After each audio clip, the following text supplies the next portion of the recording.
In an urban setting where the sunset painted the sky with vibrant colors and the streets were filled with hurried pedestrians, a worn-out yellow taxi pulled up in front of a 9-story-old building, its faded facade bearing signs of time. The driver, an elderly man with deep wrinkles, glanced in the rearview mirror and saw the girl dressed in black from head to toe, sitting silently in the back seat. "I'm sorry for your loss, young lady," he murmured, nodding respectfully. "Thank you," Priscilla replied, her voice trembling. She paid the fare and stepped out of the taxi, closing the door with a muffled sound that echoed in her empty soul. She was dressed in funeral elegance, and her eyes lined in black seemed like windows to a devastated world. She had just buried her mother and was now slowly walking towards the building, each step weighing on her like a burden. The automatic doors of the entrance creaked open, and she entered the lobby, where the elderly doorman cast a sympathetic glance her way before returning to his duties. Dragging herself with a silent resignation, Priscilla began to climb the narrow, dimly lit staircase leading to the 3rd floor. With each flight of stairs, memories of her mother flooded her mind, like flashes from a film she could never watch again.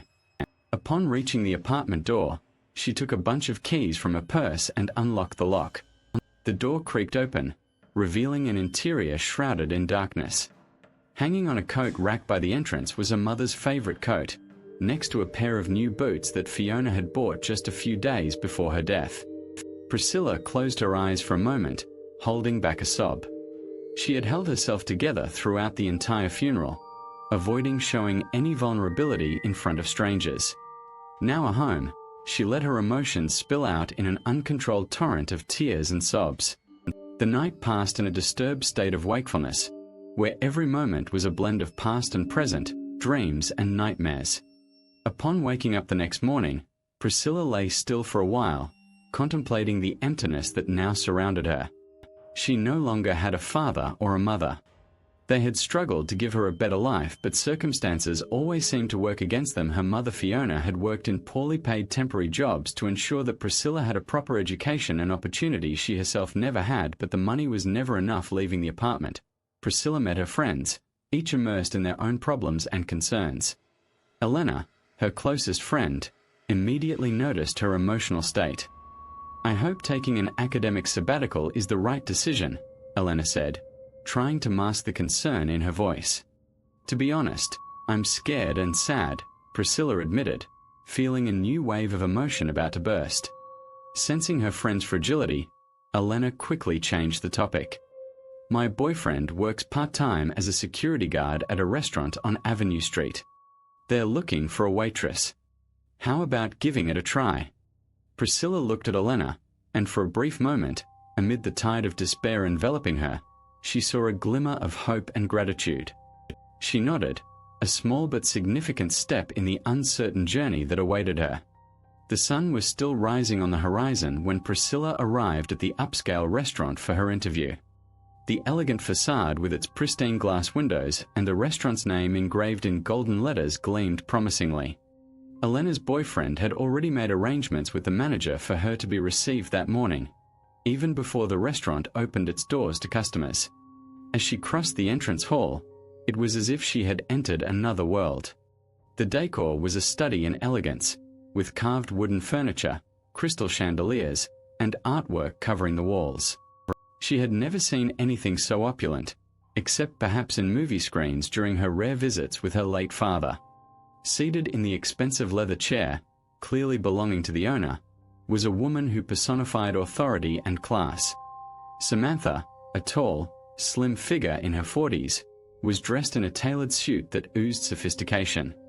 Her hairstyle was a work of art, every strand in place, and her eyes emitted a gaze that mixed curiosity and irritation. "So you're Priscilla.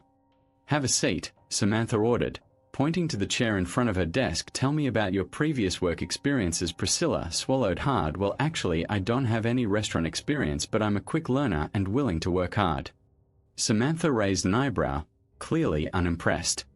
"Lack of experience and youth, those are clear disadvantages. But..." She paused, looking Priscilla up and down. "It seems you have something more to offer. I'll give you a chance. A trial period." You start tomorrow. First, the other waitresses will show you the procedures. Make no exceptions. This job requires exceptional precision and customer responsibility. If you fail, you'll be let go without hesitation, Samantha warned, each word sharp as a blade. Understood, Priscilla replied, feeling a mixture of relief and nervousness. Late at night, lying in her bed in a silent, gloomy apartment, Priscilla reflected on the twists of life that had brought her to this point. She hadn't even started actively looking for a job, and yet, here she was, about to begin at a sophisticated restaurant. The promised salary was generous, perhaps enough to start saving for an uncertain future. I hope the staff is understanding and kind, she thought as her eyes grew heavy with fatigue. On the threshold of sleep, her last whispered words in the darkness were to her mother, who could no longer hear her. Mom, please, be with me tomorrow. Help me make this work. And with that, she was enveloped by sleep, cradled by a mixture of hope and uncertainty. The next morning, Priscilla arrived at the restaurant, nervous but determined. She quickly integrated into the team, and thanks to her ability to learn quickly, she was tasked with serving her first customer within a few hours. With a professional smile and meticulous attention, she took the order and served the food without any hiccups. Just when she was starting to believe that maybe the whole thing was easier than she had imagined, a luxury car parked in front of the restaurant. The doorman, dressed in his immaculate uniform, rushed to open the vehicle's door. From inside, a tall middleman elegantly dressed emerged, exuding an aura of someone accustomed to VIP treatment. Samantha, the restaurant owner, promptly left her office to greet him, an eager smile on her face. I see we have Anders' presence tonight. Christine, one of the veteran waitresses, leaned in to whisper in Priscilla's ear. He's a regular customer, wealthy and single, famous for leaving generous tips. But be careful, dear. He has a thing for young girls, and Samantha wouldn't tolerate any indiscretion. The waitress who occupied your place before was fired for flirting with him. Priscilla's heart raced a bit with the information. Samantha gestured for her, and Priscilla made her way to Anders' table. Good evening, sir. Welcome to our restaurant, she said, placing the menu in front of him with a courteous smile. Anders' gaze fixed on Priscilla's face, and for a moment, he was speechless. She was the living portrait of a lost love, a ghost from his painful past. The woman who had left him a week before their wedding, tearing his heart apart and taking a piece of his soul with her. It was this abandonment that had pushed him into an abyss of bitterness, only to be saved by his ambition to prove his worth. Wealth and success became his silent revenge, a trophy he believed would make his ex-fiancée regret forever. He immersed himself in his law studies, worked tirelessly in multiple jobs, and eventually built a thriving real estate business. He became a business titan, but emotionally, he was a recluse, locked behind the walls of his own distrust and hurt. Looking at Priscilla, an idea crossed his mind. She'll definitely end up in my bed, he thought, believing that such a conquest would be another way to exorcise the demons of his past. Hey, you're new here, aren't you? Anders said, a waft of expensive cologne preceding his words. How about I pick you up after work? We can take a stroll around the city and then have dinner at a cozy place. I guarantee you'll love it. Priscilla felt like a deer caught in the headlights of a car. She didn't have much experience with men, and even less with men like Anders, whose confidence overflowed like champagne from a crystal glass. His proposition hung in the air, loaded with implications that Priscilla knew were problematic. I appreciate the invitation, sir, but we are not allowed to accept personal offers from customers, Priscilla replied, maintaining her polite but firm tone. After work, I have to go straight home. Oh, come on, darling. Anders laughed, his eyes locking onto Priscilla's in an almost predatory manner. The whole city knows me. Hanging out with me would only bring benefits to you. I can even talk to your manager to get you a generous bonus. Is there anything else you'd like, sir? Priscilla asked, skillfully changing the subject. Anders shook his head, a daring smile still on his lips. Not for now. Priscilla took a deep breath and stepped away, returning to the counter with a mix of relief and apprehension. In the days that followed, Anders became a frequent visitor to the restaurant, sometimes accompanied by other suited businessmen, other times alone. When he appeared without company, his offers became increasingly extravagant: a nighttime stroll under the moonlight, a last-minute trip to Bali, a visit to a high-end jewelry store, or even a weekend at his luxurious countryside estate. For Priscilla, Anders' proposal started to become a curious source of entertainment. He seemed to cast these offers like fishing hooks, hoping she would bite one of them.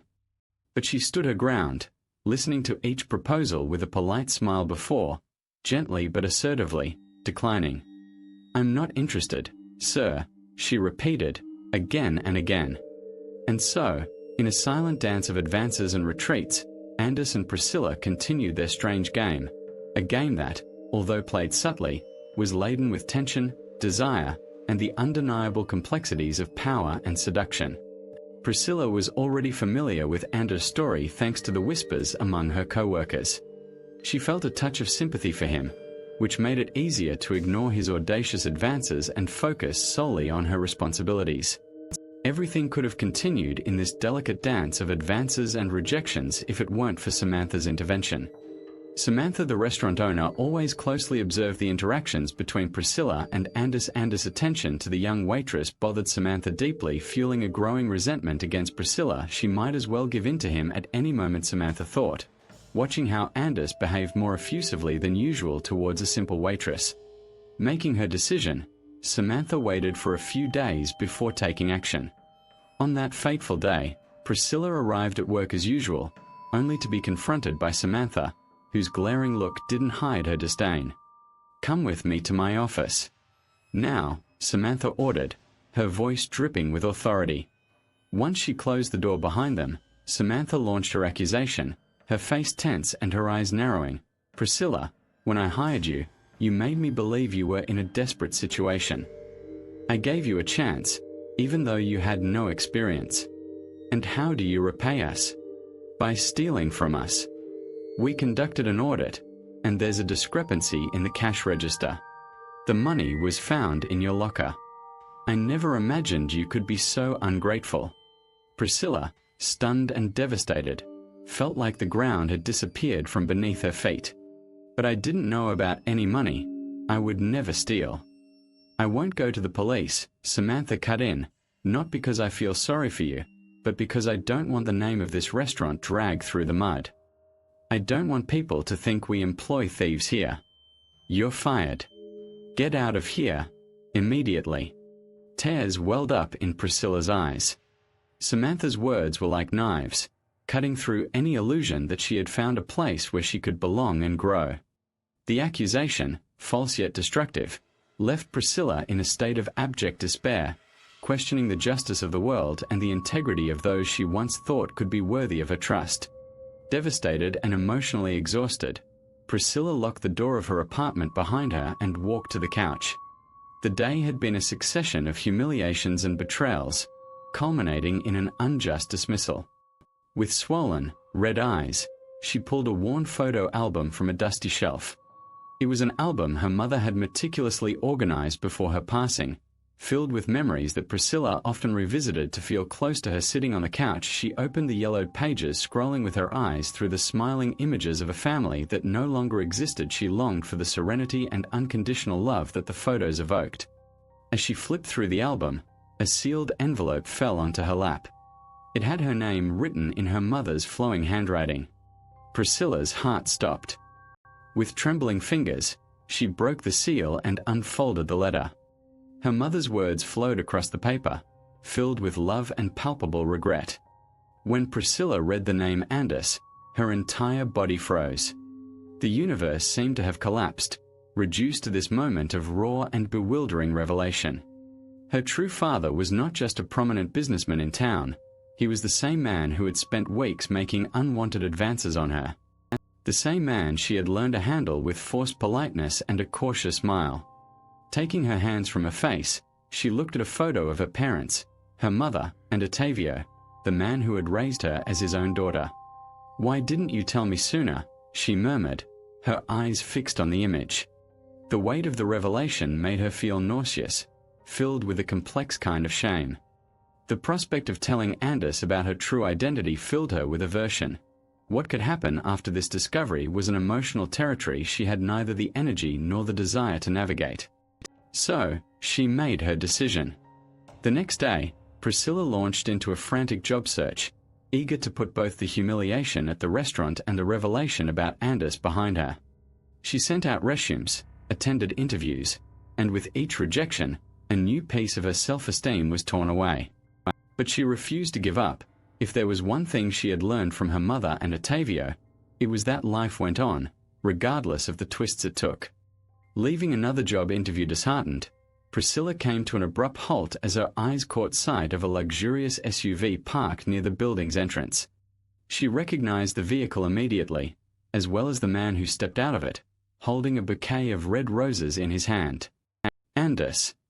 Priscilla, he began with a smile that oscillated between paternal and predatory. I heard about what happened at the restaurant. If you'd done something wrong, I can help. Resentment, anguish, and disbelief overflowed within her. Seized by a sudden surge of revolt, she snatched the bouquet from Anders' hand and threw it to the ground, crushing the petals under her shoes.